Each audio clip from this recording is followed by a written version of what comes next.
Hello, and welcome to the Smart Money Simplified podcast with your host, Brent Mekosh. Brent, lots of things in the works for you lately. Good to see you. How you been? I've been doing fantastic. Now we're in a little bit of a delay here, but we are 2 days away from the launch of the Wealth Stewards or TWS. So we are, as we're recording this, still at Raymond James, which has been a fantastic home for me for 17 years now. But looking very forward to the future. And so as these will be some of the first podcast episodes that are released under the new banner, so we're excited about that. Yeah, it's very exciting, and it's great. A lot of people look at change and turn away from it and walk away from it. You have embraced it, so congratulations. I appreciate that. And I think that, today's guest is going to be a really exciting one because I think of my earliest days here when I came to Arizona. And Kristen, I'm going to put you in on the spot. Do you have any idea how we met? Do you remember that? I remember it was at an event I remember the hotel there in Scottsdale, and it was honoring women, and you're one of the sponsors for I, it. So I that's where I that got is sat next to you. That is very true. And this is actually before I met my wife.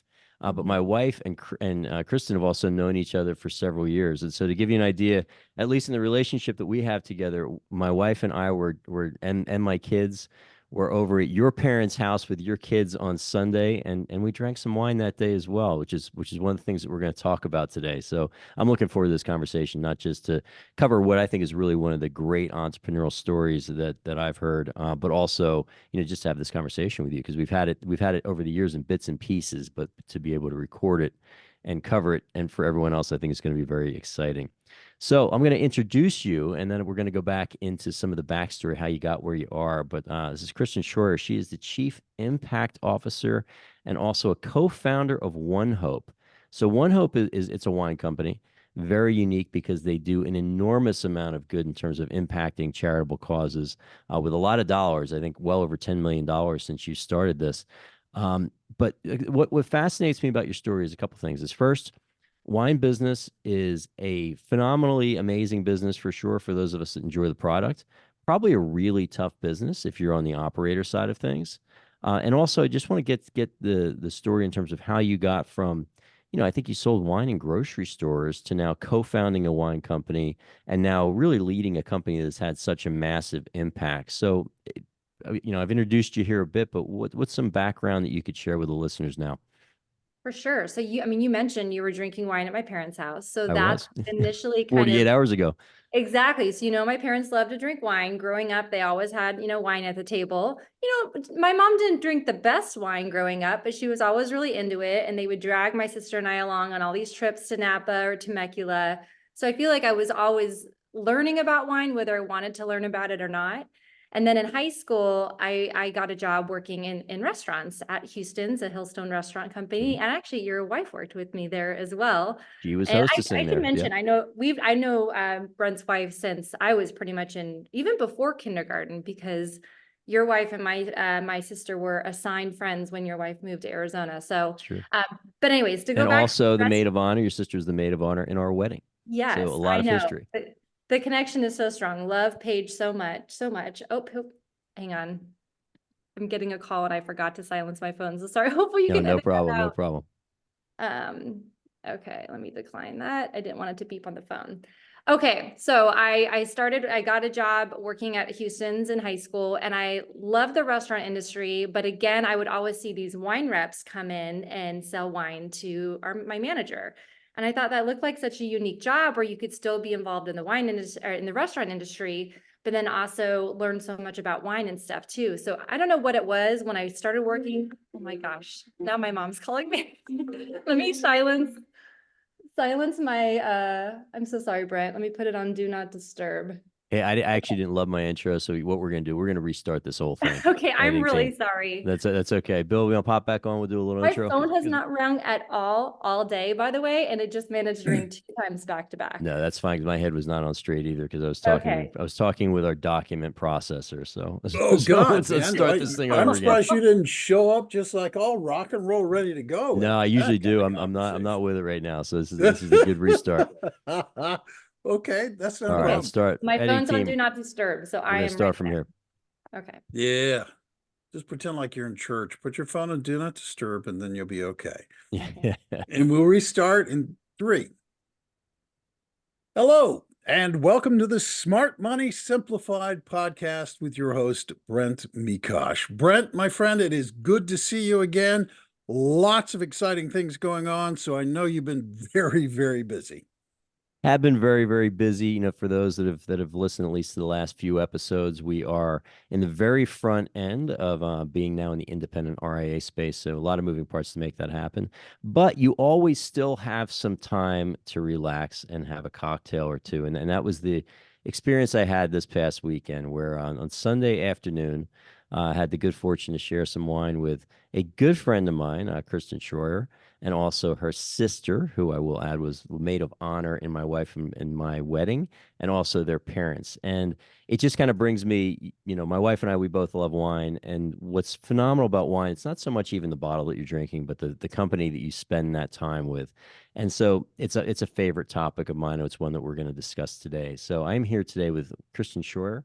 I saw her less than 48 hours ago because I was actually drinking wine in her parents' house with her and her husband and her kids and her sister and her parents as well. So this is kind of an extension of that conversation that we had on Sunday.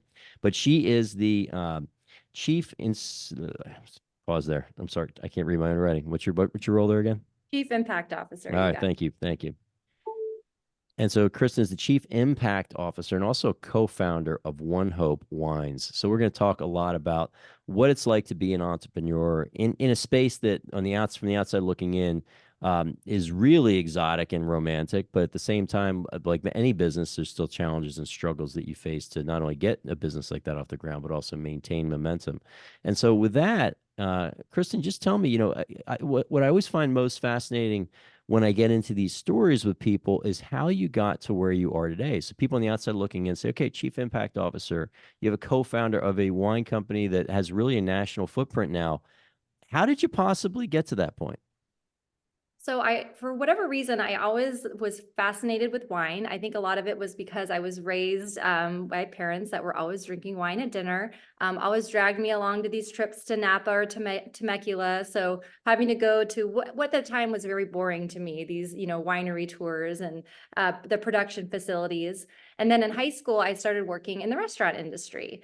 And I remember working in the restaurants and seeing these wine reps that would come in and they'd wheel in these big old bags filled with wine bottles. And they'd sit at the largest table we had at the restaurant and sample wines with my manager. Meanwhile, I'm seeing everybody else like hustling, stressed out of their mind, crazy, thinking like, this looks like a really fun job that you could still be involved in the restaurant industry while learning about wine. So for whatever reason, at that time, I was just a senior in high school. I thought, I want to work in the wine industry. And so when I was I went to University of Arizona, and my freshman year, I noticed there was a career fair. And at the career fair, Gallo Wine Company was there hiring. So I marched up there as a freshman. Keep in mind, I'm still only 18 years old, saying, hey, I really want to work for your company. And I think they liked me. I gave him my resume, and he looked, he's like, you're only a freshman? You're 18. Yeah. Nice try. Let's keep in touch, come back and visit me. And every time they'd come back to a career fair, which was a couple times a year, I'd always just stop by and say hi to the recruiter. And so my summer before my senior year, at that point I was 21, they gave me an internship to work in Southern California. And they didn't do internships at the time, but I think I've just always been a very persistent person. And they said, okay, fine, come aboard, work for our distributor in Southern California. And I was essentially a merchandiser where I worked alongside their sales reps in grocery stores and helped build these big wine displays in grocery stores. So this is great. There's a Yeah. great lesson here. I want to interject on that. So you first were connected with these folks through a career fair when you were 18. Yes. And you kept in contact for 3 years. How often were you reaching out to them and saying, "Hey, I'm still here. I'm not 21 yet, but I'm still here." How often what'd that look like, that communication? Well, I got the card of their head of recruiting, and he was the same gentleman that was there every single time they'd come to University of Arizona to recruit. And so every time they'd be there, we'd meet for lunch, or I'd stop by the table and say hi. So it was just more so keeping in communication with that person. And they didn't offer, like I said, internships, but I somehow convinced them to give me one. And so I moved to Southern California, and I lived with my cousin who lived there at the time. She let me stay with her. And yeah, I was essentially a merchandiser in grocery stores in Southern California, but I loved it. It was so cool. And so that was the job out of college would be a sales rep, like it's basically doing, it's very similar to what I was doing in the internship. So they were like, yeah, just come back if you want to have a job after you graduate, it's yours. So if you can imagine living, Tucson, Arizona is great, but you know, when you're offered to sell a wine, to move to Newport Beach, California and sell wine, it sounds super glorious and like fantastic. It's like, yes, absolutely. I want to move to Newport Beach and sell wine. But it is interesting work selling wine in grocery stores because it's like you're just like we were saying, distribution of wine is really difficult. It's a really hard job. I mean, we were waking up at 2, 3 in the morning. I remember my roommate in Newport, she'd be coming home from the bars when I would be going to work. Like that's how early you had to wake up because, you know, people in grocery stores, they're there super early, putting everything that's delivered to the shelves. And you had to, as a Gallo rep, you had to be friends with everybody within the grocery store because sometimes you might want to build a side stack in the produce department. So yeah, like me and Henry, the produce guy, are BFFs, and he's going to make sure to like, you know, carve out a spot next to the bananas for me and in the dairy section and whatnot. But that was my first job out of college. I learned so much, but what was really cool about that job was that's where I met all my future ONEHOPE co-founders. I didn't know it at the time, but that's where we all met and we bonded because we had this really unique job that we started at 3 in the morning. So we'd get out at like 3 p.m. in the afternoon. And what do you do when you're 23 years old? You go Happy right hour. to the bar. Happy hour, exactly. So we would meet up it was the Yard House, Triangle Square there in Newport Beach all the time. And we would just hang out. We got to be the best of friends. And then it was our first October selling wine in grocery stores that we saw everything in the store going pink for Breast Cancer Awareness Month. And so this would have been October 2005 when cause marketing was really, really big. There really wasn't any cause brands out there, just a lot of companies teaming up with, you know, typically at that time, Susan G. Komen was really big, like the Yoplait yogurts, pink lids. And, but it was interesting because as we were stocking the shelves to help, you know, the dairy guy give us, to like us and all these things, we were helping stock the shelves for these products. So we noticed that the brands that were giving back, they were selling a lot faster than the other ones. And so, and then we also noticed that when October was over, that everything went back to business as usual. And some of these really big companies that could be giving 20 million back or, you know, giving 20,000 and capping it at that. And then our biggest opportunity we saw was there was nothing represented in the wine aisle. So we were building all these wine displays. There was no brands that were giving back.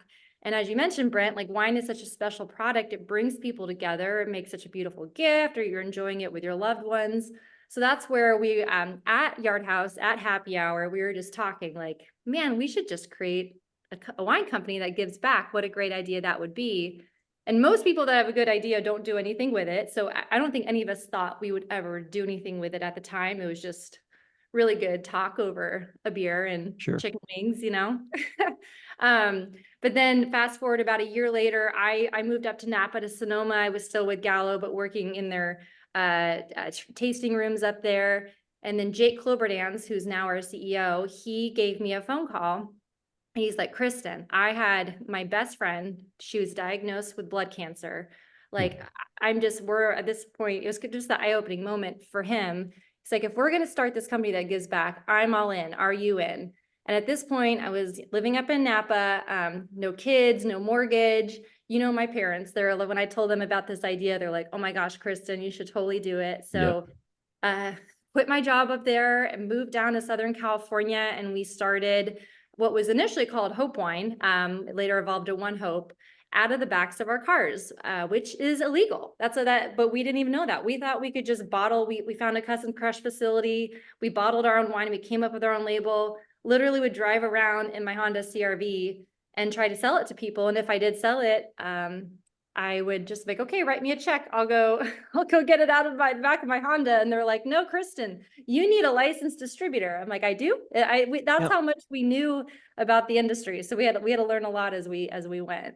Were you concerned because you're working for Gallo, a major heavyweight player? I mean, they could potentially be the largest wine producer in the United States. They got to be up there. They are. At the time, I think they still are the largest winery in the US. Yeah. So were you concerned about what was leaving them like? Did you leave on good terms? Were you concerned that there was going to be any kind of blowback from them? Because obviously they're a monster, and so they probably don't care about a small producer as much. But were you concerned about potentially going into competition with them at that time? At that time, no, I think because we were just so young and fearless, there's something so special that happens that like when you're in that mindset as a young kid that you really are fearless. So I don't think that thought crossed our mind. I mean, of course, I mean, because Gallo is such a big company, we thought that they would be even just more so excited about us, for us, that we are taking this awesome training that they gave us, and we're going out and doing some great things with it. So that's a good question, but it is funny. I don't think we were at all nervous about that. Of course, they were sad that they lost, 8 of their great dynamite salespeople at the same time, but we also knew they're so big that they'd be just fine without us too. Now, how difficult was it now to source the grapes, source the bottling? Did you pretty much understand that process at the time, or were you making it up as you went along? We were kind of making it up as we went along. We did find a place that's called like a custom crush facility, and it was in Sonoma County. So we went up there and we got to like sample like a few of the wines that they had available, and they would just bottle it for us. So we didn't have the opportunity to make the wine ourselves. It was more so like pick your juice, you come up Right. with a label, and kind of do it that way. So and our wine, it was never bad by any means, but we've come such a long, far way in making our wine so incredible today. But that was how we initially did it. But we didn't grow the grapes ourselves or anything like that. So you basically you tested some wine that they bought probably in bulk around. Yep. You designed a label, you slapped it on there, and you're selling it out of the back of your car. Exactly. So And if what put a I need to stop find a to?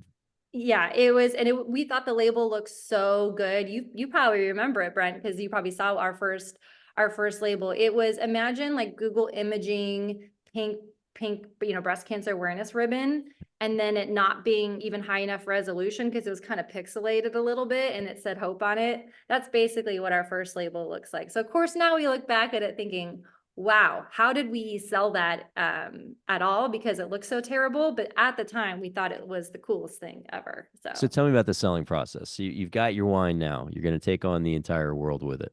How did you get your first sales? So we would literally just, I remember parking my car in a shopping complex and just wheeling it around to people, just walking in, not even having an appointment off the street. No liquor But license. No. then, yeah, exactly, it was literally door-to-door sales pretty much. And that was when we quickly realized, okay, we need our own licensed distributor.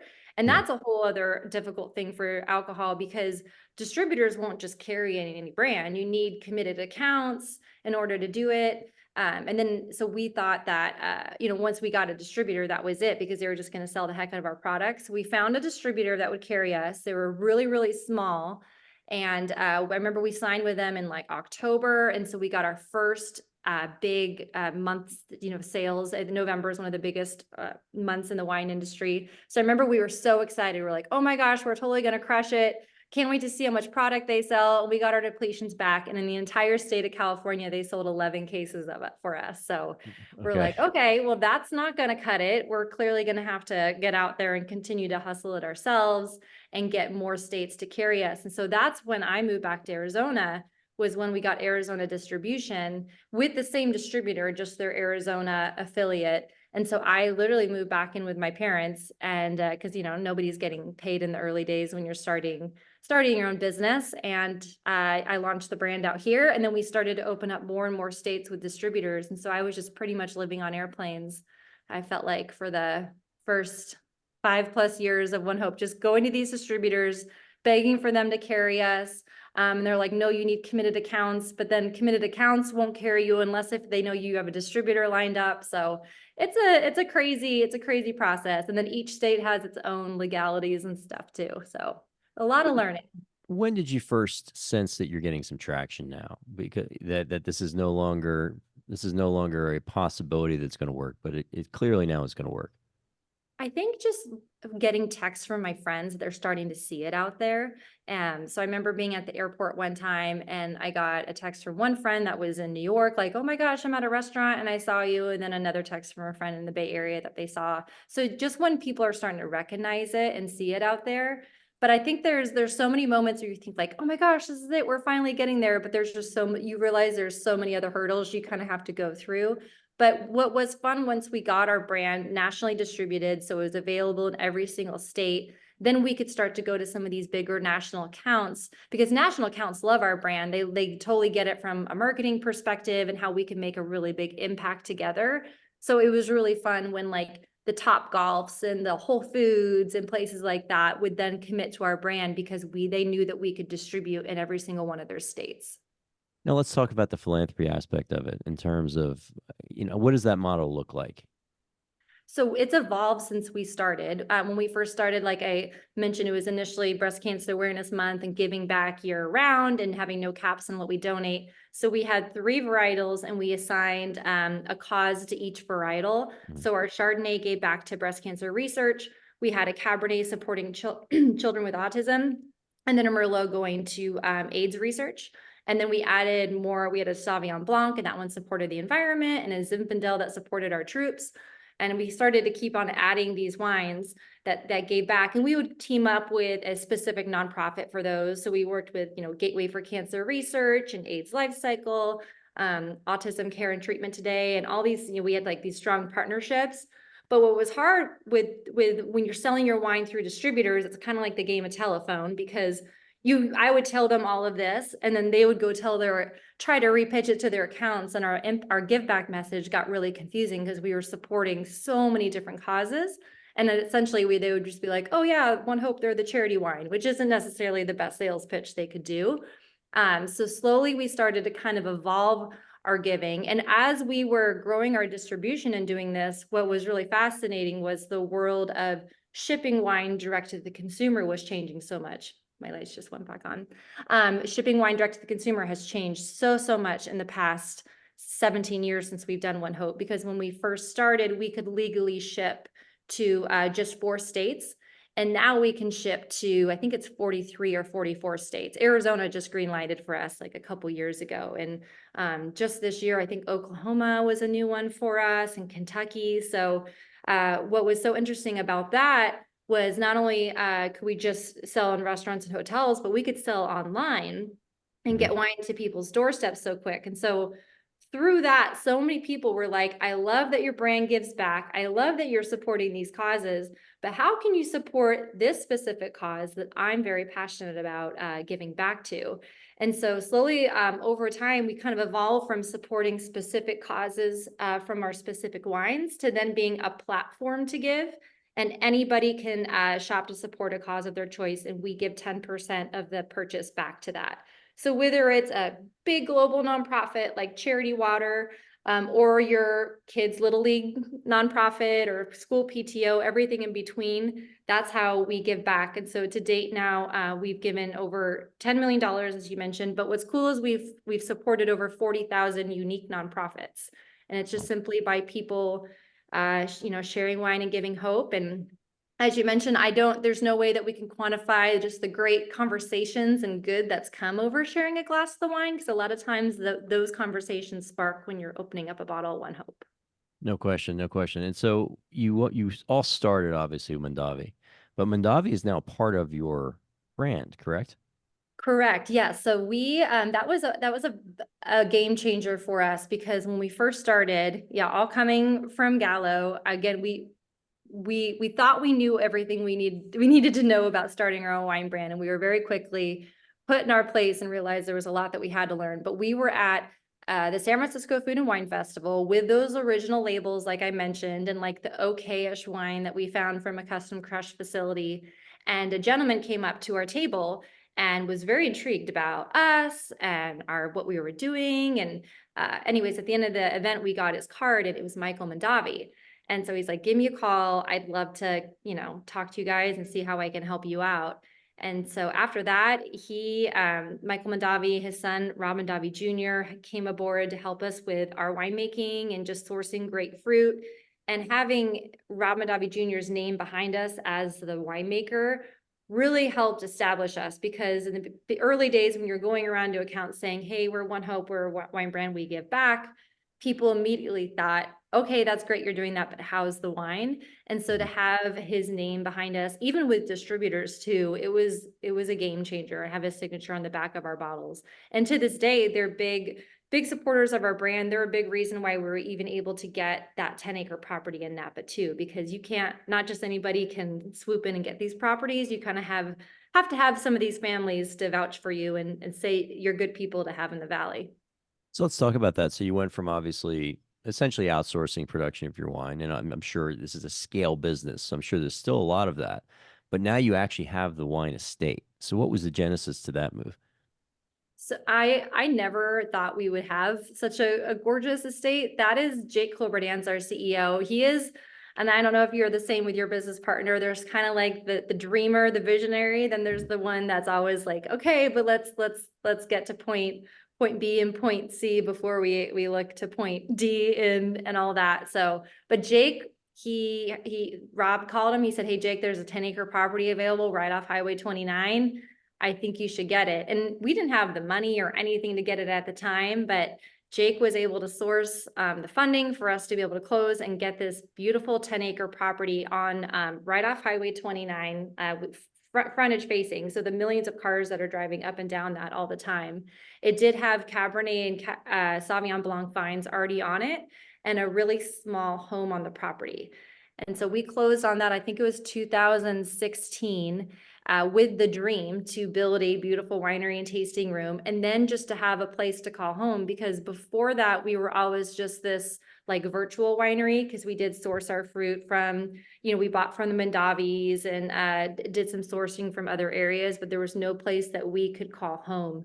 And so I think once we did that with the Mondavis backing us and then having a place to call home, roots of our own, I think it just really helped establish our brand and take it to the next level. And so today, we, over the next 5 years after closing on that, we did build a state-of-the-art winery, and we have a beautiful tasting room, which we opened our doors August 2020, which was right amid a pandemic. So not the best timing to open a winery in California. So we were open and we were closed, we were open and we were closed.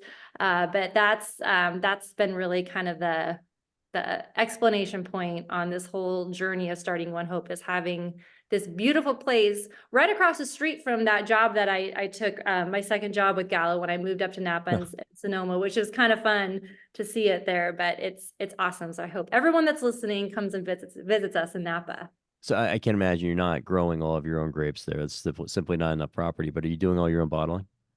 We can't even do all of our own bottling just because it is such a micro winery. So we do a lot of it there. Rob Mondavi Jr. actually even does some of his own micro bottling there. So it was really fun. I was there September a couple years ago, and I went and I brought my 2 young daughters with me because they had a Monday off of school. And we went for a walk and we came back, and Rob was there with his 2 sons. His sons were shooting hoops because we have a basketball hoop right there in the crush pad.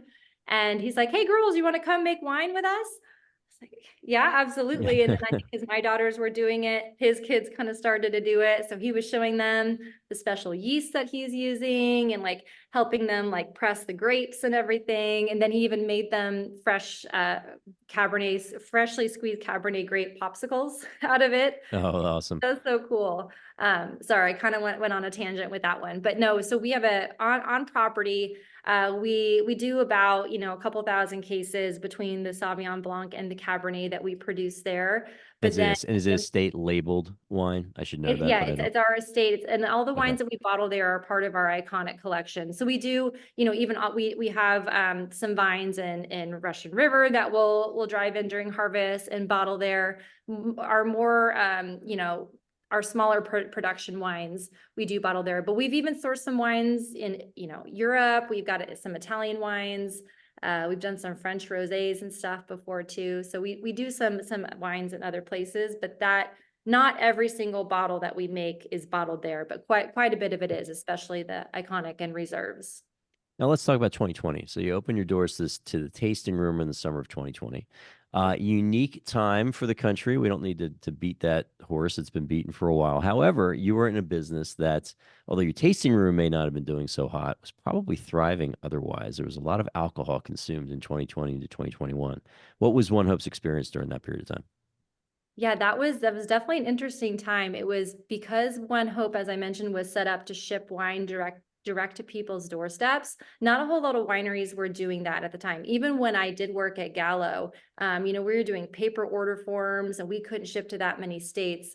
But so when COVID hit, there were some states that the only way that you could buy wine was online, because states like Pennsylvania, that you can only buy liquor in state-run liquor stores, and state closed all those stores. So OneHope was set up to get wine to people's doorsteps in like 1 to 2 days, when people were still waiting 5, 6, 7 days on their Instacart delivery, even to get their groceries. So we actually did very well during COVID, just because, as you mentioned, people were drinking more during that time, and they needed it shipped to their, even if you could go to the grocery store, a lot of times people didn't want to leave their homes and wanted it shipped to their home. So, and we are also doing a lot of great give back initiatives during that time. So we're seeing, especially in hospitality, talking about restaurants and everything, that was really hard for us to see, because we did sell to so many restaurants and hotels, and everyone in that side of the industry was trying to figure things out. So we put together a program for mothers in hospitality that were trying to, these moms that were typically served in restaurants and got tips, and that's how they were paying for even just diapers and things like that. So we did a micro grant program for that. We raised tons of money for the COVID-19 fund, simply by people just ordering wine and having it shipped to their homes. And so when did you start to see sort of business return to normal following that spike during COVID? It was probably like in 2022. Certain states we started to see things open up, but I don't even think things are fully back to normal yet. I think everybody could admit their business is kind of looks like a roller coaster since then. But it was probably around 2022 when we started to see things kind of start to level out, and more of our distributors start to place more purchase orders, and that side of the business picking up. But it was hard for us because since we crushed it so much in 2021, 2020, 2021, we amped up our production. And with wine, it's not like you just, press order and wine gets shipped to you. You have to make agreements and contracts with these grape growers. You have to source the fruit. It's a long process from grape to glass until you can make that happen. So we have had to deal with some inventory issues too, because we've had surplus of some things and not enough of others. And even things like I mentioned, our international wines, a lot of those were sitting on freight boats for a really long time, and we were just waiting for those to be delivered. So anyone in operations, it was just kind of a cluster during that time. But we're still seeing it. It's definitely leveled out quite a bit more now that everything is back to hopefully business as usual, but the world is certainly different since then. Very much so. And I think that one of the ways that you were so well positioned was that you had ahead of time, maybe not even for different reasons, you would embrace this technology, which allowed you to get what, your product direct to the consumer.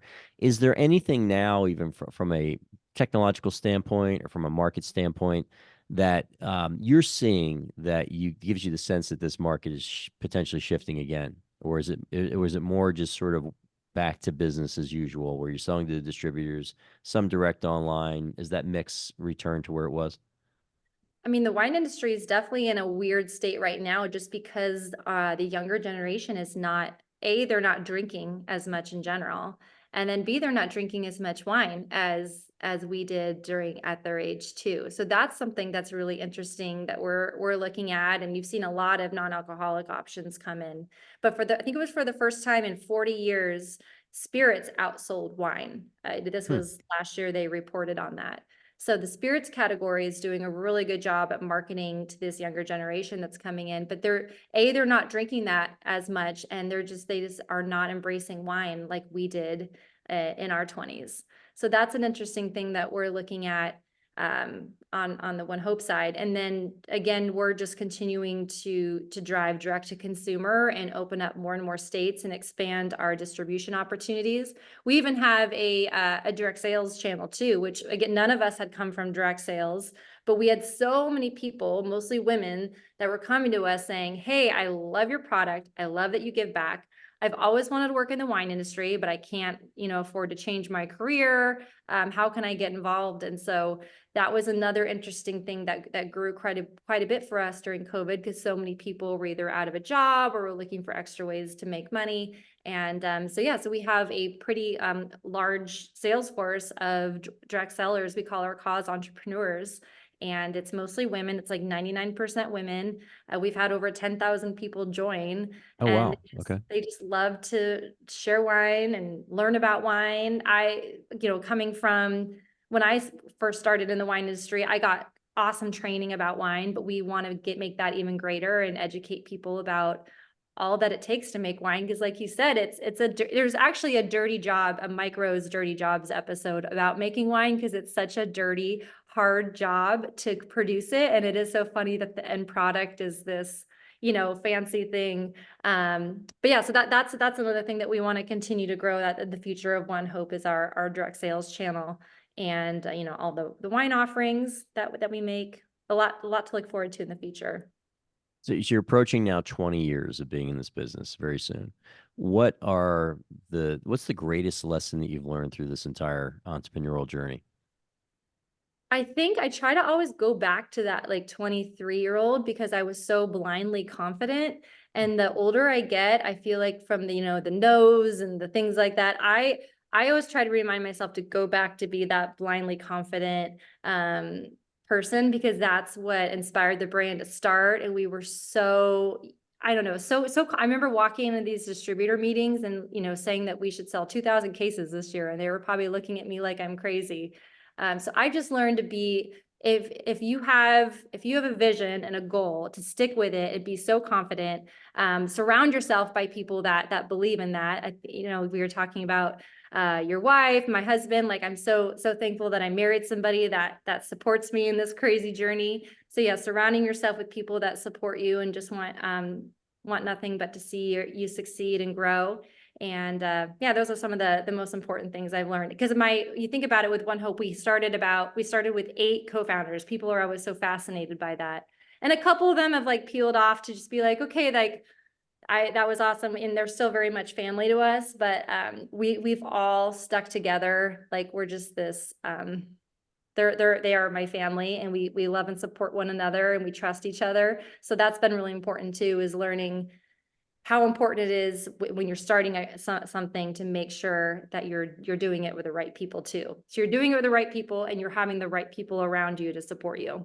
Well, and I think that you mentioned 6 are still in the game with you. I think that's remarkable, because most businesses don't make it 1 year, let alone 5. If it's a single entrepreneur, let alone getting 6 personalities to get together and agree on things. That's a great place to end it. Actually, what do you think is the key to the success of the 6 of you together continuing to move forward in this journey? I think that our main mission of just giving back and changing the world and making it a better place, now that we're all parents, we want to make the world so much better for our kids than it was for us growing up. So I think always having that as our North Star, and no matter what we're arguing about or what certain tactics we're trying to figure out, just knowing that's what we all came here to do, and that's our goal. That's really helped us and centered us in purpose. And I think it's just, it's really beautifully attracted the right people to want to work for us too. So we have the right people on our team that are helping us accomplish that. That's fantastic. And I think, this is one of the reasons I love doing this podcast, because in many cases we're able to speak to people where it's the quintessential American story, where, in some cases you're young, some cases you're not. I think Ray Kroc was like 60 when he did McDonald's, but you have this great idea and you don't know any better in terms of what the challenges and the struggles are going to be, but you plug forward anyway and continue to move on one day at a time. And in your case, you're doing it with a product that I have thoroughly enjoyed over the years. And so I wish you very, very long continued success in the future. Now, Kristen, if people want to find you or learn more about ONEHOPE or buy some of the product, how do they find you?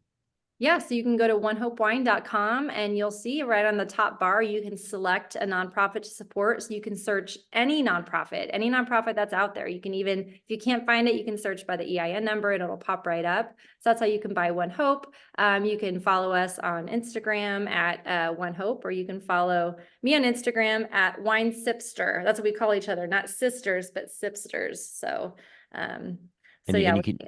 And you can know that you're doing good with the proceed. A bit of the proceeds from every single bottle is gonna go to a cause that you support. So it's fantastic. Exactly. We track it too, so it's really fun. I mean, it adds up after a while. Sure. Of course, I'm biased, and I think our wine club is the best option out there because you get free shipping and everything. But man, when you get those recurring shipments and you see how much you've been able to fundraise, so like my cause of choice is Landon's Legacy, our friend Julie's foundation, Yep. and so it's just been really cool to see how much it's been able to raise just through my wine purchase. So, and then I see on the back end all the checks that go out collectively, and it's impressive. And so many times these nonprofits will reach out to us, say, hey, I just received a donation. Like, who do I have to thank for that? And so that's what's cool, is we just like to send money to these great nonprofits' doors. We ask for them to do nothing in return. We just want to continue to support their mission just by simply getting together for a great glass of wine. And so is any 501(c) eligible? Yep. Any 501(c)(3). Mm-hmm.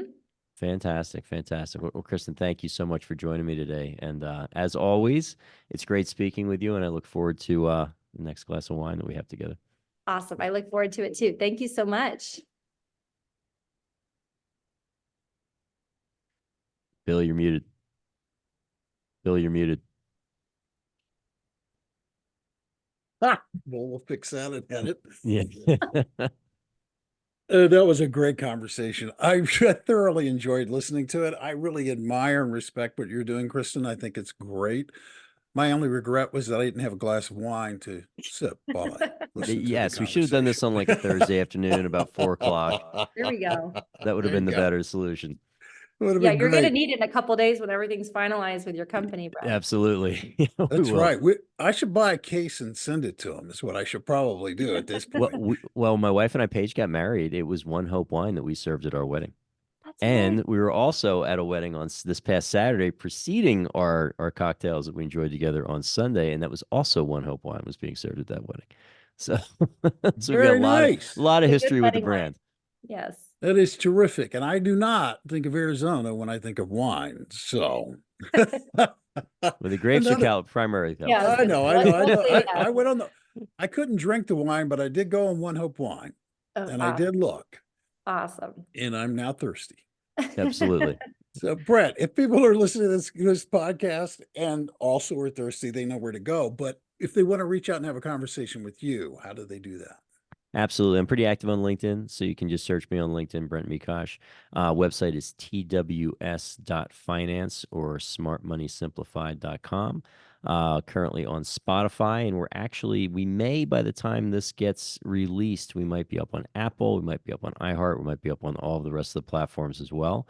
Or you can call here at 602-255-0555, and myself, remember, the team will answer, and love to continue this conversation about anything that we discussed today. Always love hearing from people. Yeah, no, it is great. And for those of you who are listening for the first time, there's something you can do that's the easiest of everything we've discussed, which is hit the follow button. Become a subscriber. That way you will never miss another episode. Whenever Brent drops a new episode, you'll be notified and you can give it a listen. And I would say, look, if you like it, tell people about it. Spread the word. Word of mouth is always a great thing to help spread the news of a podcast that you enjoy. Until next time, I'm Bill Tucker, thanking you for taking the time to listen today. And I want to remind you that you should just go out and make today a great day. It's your choice or not. Thanks for listening.